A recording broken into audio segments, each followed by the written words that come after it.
สวัสดีครับพ่อแม่พี่น้องกองฝ่ายสุขุมทุกคนโอ้ฝนตกหนักมากกันนะครับผมเดินทาง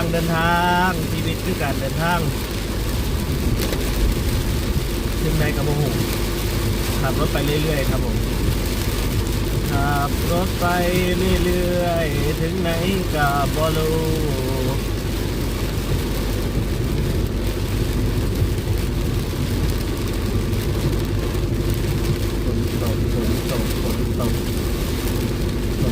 ฝนตกพี่น้องเอ้ย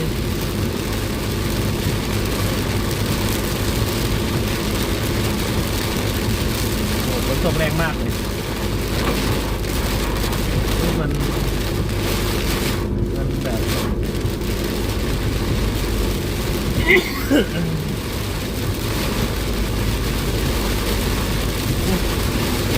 ฝนแถวนี้ทำไมตกดีจัง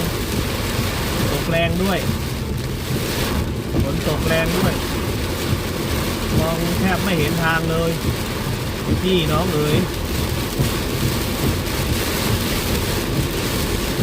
ฟ้าฝนเนี่ย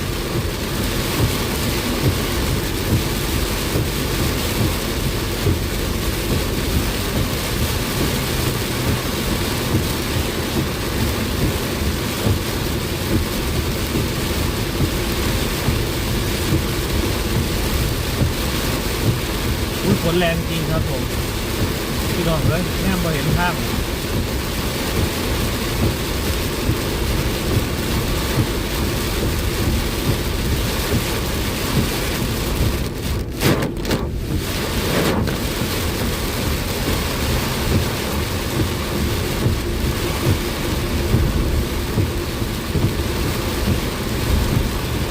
มันไม่ใช่เฉพาะ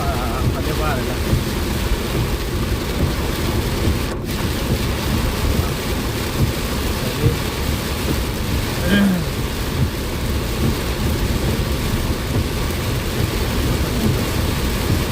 พี่น้องเอ้ยเบิ่งดู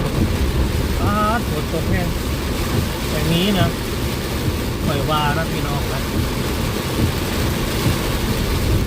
ปล่อยวานะพี่น้องนะถ้าบอกจอดที่บ่ปลอดภัยกว่าบ้าฝนตกแรงมากนะครับผมมันจะทัศนวิสัยในการมองเห็นมันจะแบบน้อยลงนะครับผม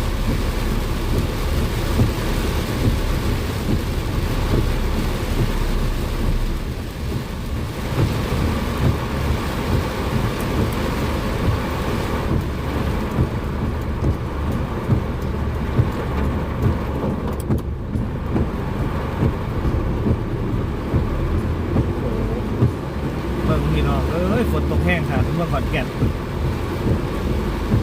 นแล้วนะครับผมเดินทางเรื่อยๆครับผมขับรถเดินทางมาเรื่อยๆนะครับผมไม่รีบไม่เร่งไม่รีบเหนื่อยก็พักแต่ตอนนี้คือ ฝนตกหนักมากนะไม่ได้แวะไหนแถวนี้มีที่แวะเปล่าวะ แถวนี้มีที่แวะหรือเปล่าวันนี้ไม่ได้แวะไหนเลยนะวันนี้ไม่ได้แวะไหนนะแต่ว่าตอนนี้อยู่ขอนแก่นมีที่แวะหรือเปล่าเนาะ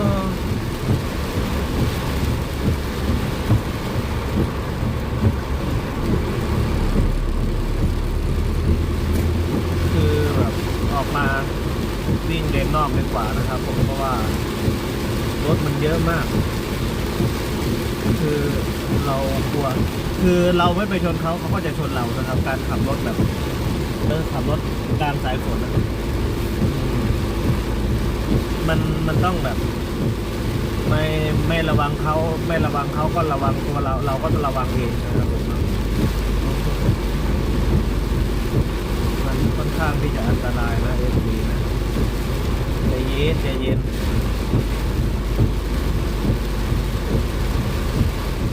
ไม่วิ่งเข้าในเมืองนะออกเส้นรอบเมืองออกเส้นรอบเมืองดีกว่า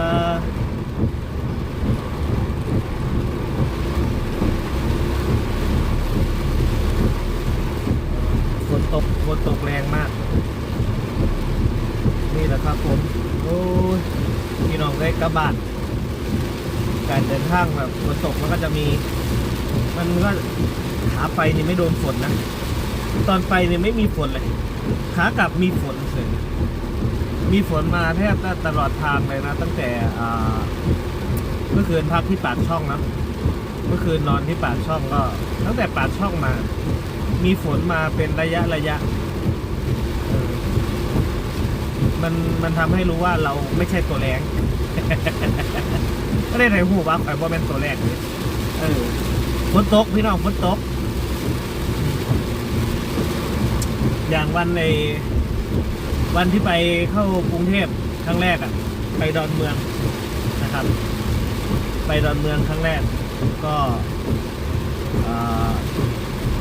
ไอ้แม็กบ่าวแม็กทักมาบอกพี่ไปในฝนตกหนักเลยตอนผมอยู่ผมก็ตกนะไม่ใช่ไม่ตกแต่ผมไม่อยู่ตกหนักกว่า มันยังไงวะก็นี่นะครับผมบรรยากาศนะพี่น้องฝนตกไม่มีอะไรทำคือขับรถมาตลอดทางมันไม่ค่อยได้มีคลิปให้ดูนะครับผมก็ฝาก FC ดูคลิปให้หน่อยนะครับผมเนาะเดี๋ยวส่วนเรื่องราวนั้นเดี๋ยวจะทำคลิปกลับถึงบ้านก่อนเดี๋ยวจะทำคลิปให้ชี้แจงนะครับว่าผมเดินทางครั้งนี้ไปทำอะไรเนาะ เฝ้าไปเฝ้ามานะคือหอดไม่ย่อยนะครับผมรีบไปรีบกลับคือหอดไม่ย่อยผู้ใดเตรียมน้ำให้พ่อบูแม่ข่อยนี่ใครมาเบิ่งให้พ่อบูแม่ข่อย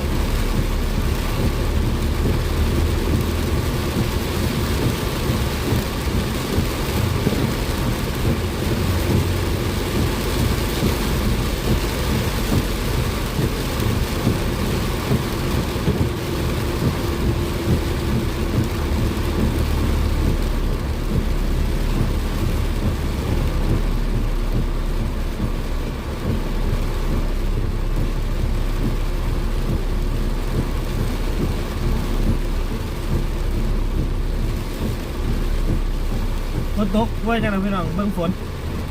นางเบิ่งฝนรถกระไหลเส้นรอบเมืองทางนี้แบบเขาทำถนนใหม่นะฝนตกแห้งไงขับรถผ่าพายุฝนนะพี่น้องนะ14ทั้งหลายเราจะไปเปลี่ยนเลนเราก็แบบมองซ้ายมองขวาให้ดีนะครับผมเนาะไม่ใช่แบบเราจะปรับเปลี่ยนเลนเพราะว่ามันก็จะมีรถขับพาสายฝนที่ไหนก็ปล่อยนะเจ้าเมืองรถมันรถเยอะอยู่นะแต่คือแบบโอ้โหแบบท้องฟ้าแบบมืดฟ้ามัวดินเลยฝนตกหนักมากนะFCนะใครที่ขี่มอเตอร์ไซค์ก็ระมัดระวังด้วยนะครับ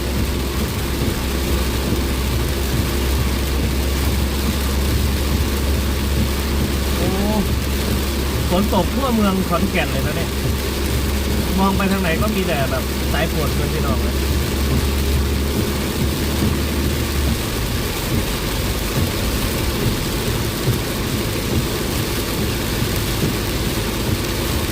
กระจกข้างกระจกหน้ากระจกหลังมองให้ดีก่อนนะครับผมก่อนที่เราจะเปลี่ยนเลนก็ไปเรื่อยๆนะนี่แหละครับผมขี่รถพาสายฝนตกแรงมากน้องเลยแรงจริงเมืองขอนแก่นฝนตกแรงจริง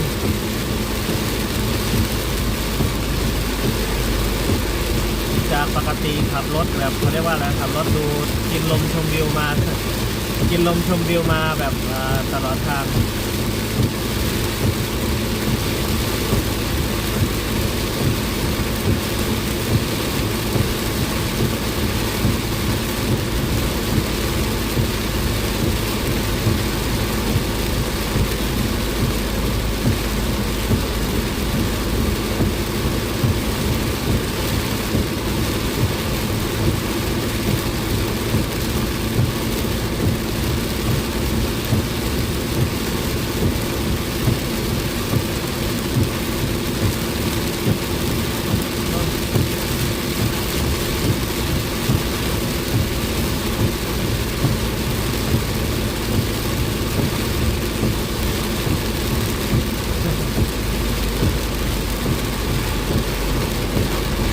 นตกหนักโอ้พี่น้องเลยฝนตกแรงมากเอ้าสำหรับคลิปนี้กับฝากไว้เพียงแค่นี้แหละครับผม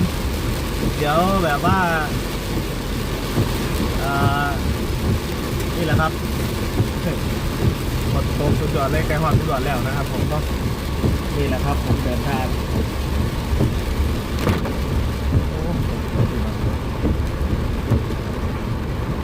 ทางฝนตกครับผมฝนตกบักคักเลย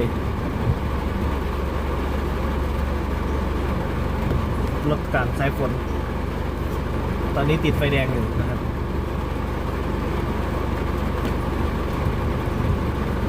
โอเคสำหรับคลิปนี้สวัสดีครับ